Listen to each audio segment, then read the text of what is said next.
In this video, we'll be looking at Chapter 15, Section E.2, which again is on vectors in component form. Now remember that we can break down a vector into its horizontal and vertical components. And that a vector can be written in its component form like this.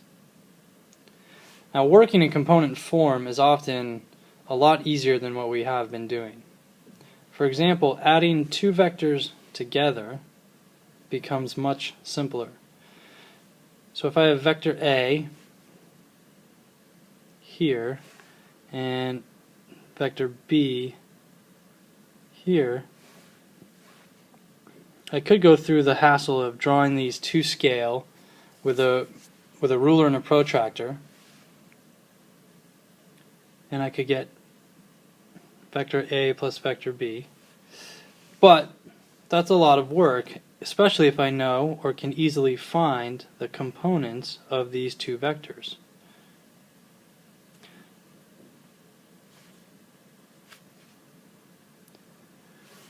Which, thankfully, using trigonometry, we can.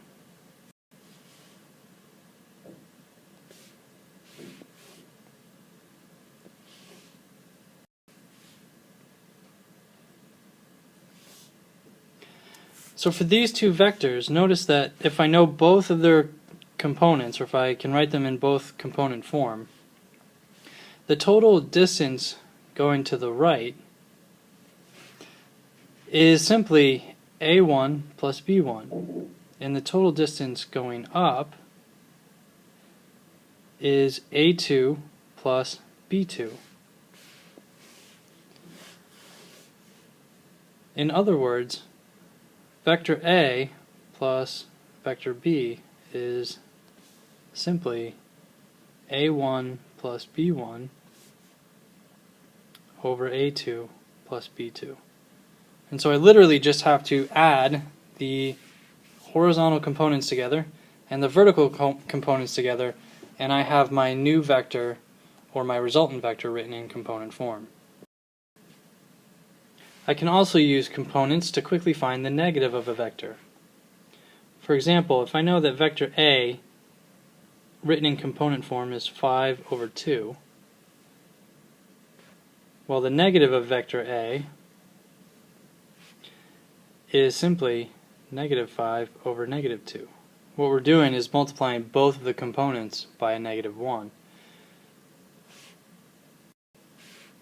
So in general, if A equals A1 over A2, then negative A is equal to negative A1 over negative A2. It may seem obvious, but the 0 vector should be written as 0 over 0 in component form.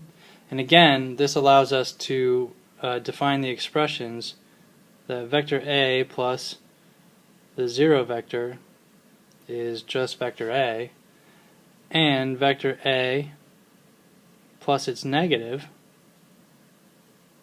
is the 0 vector. Now, because we can quickly find the negative of a vector, this allows us to do subtraction very easily.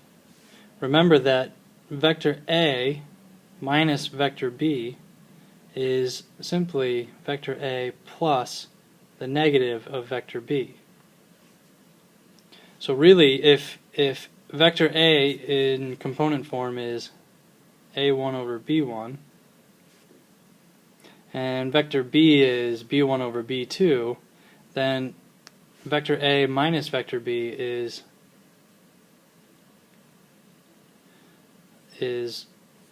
I'm sorry, that should be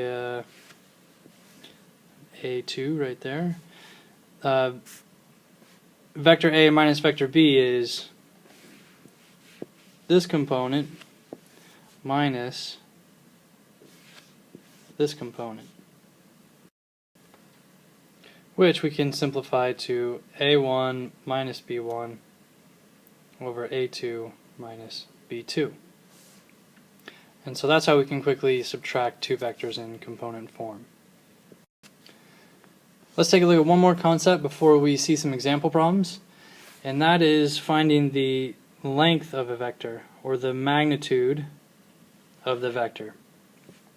Again, this is made a little bit easier if we're using component form.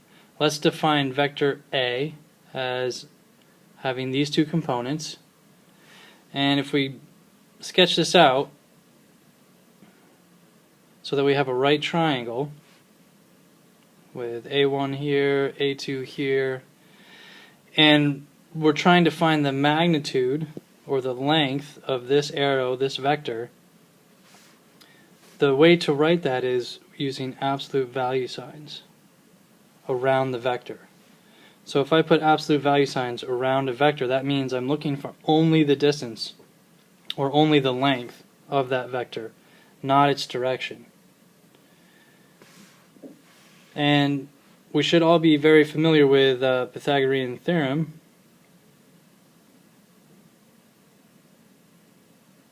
And we can use this to quickly calculate the magnitude of a vector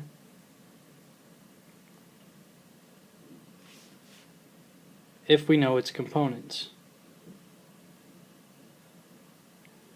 So I square each component, add them together, and take the square root, and that gives me the length or the magnitude of that vector. So let's solve some examples. Here we're given two vectors. Vector A is written in component form 2 over 5, and vector B is written in component form 1 over negative 3. And we're asked to find vector A plus vector B and vector B minus vector A.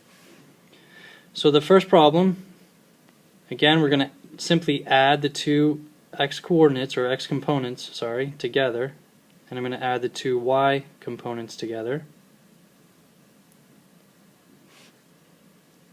to get 3 over 2. And in the second question, I'm going to subtract the A components from the B components. So I'm going to start with the BX component, and I'm going to subtract the AX component, and then I'm going to do the same thing with the Y components, and I end up with negative 1 over minus 8. Okay, in these example problems we have vector A and vector B, and we're asked to find the length of vector A and the length of vector B. And again, we're simply going to use Pythagorean theorem here. But the length of vector A is the square root of 5 squared plus 2 squared, which is the square root of 25 plus 4, or the square root of 29. And this can't be simplified, so we don't really need to convert it to a decimal. You can leave it as square root of 29. In the second example, we have we're asked to find the length of vector B, and we have the square root of negative 4 squared plus 3 squared, which is equal to 16 plus 9, or the square root of 25, which is 5.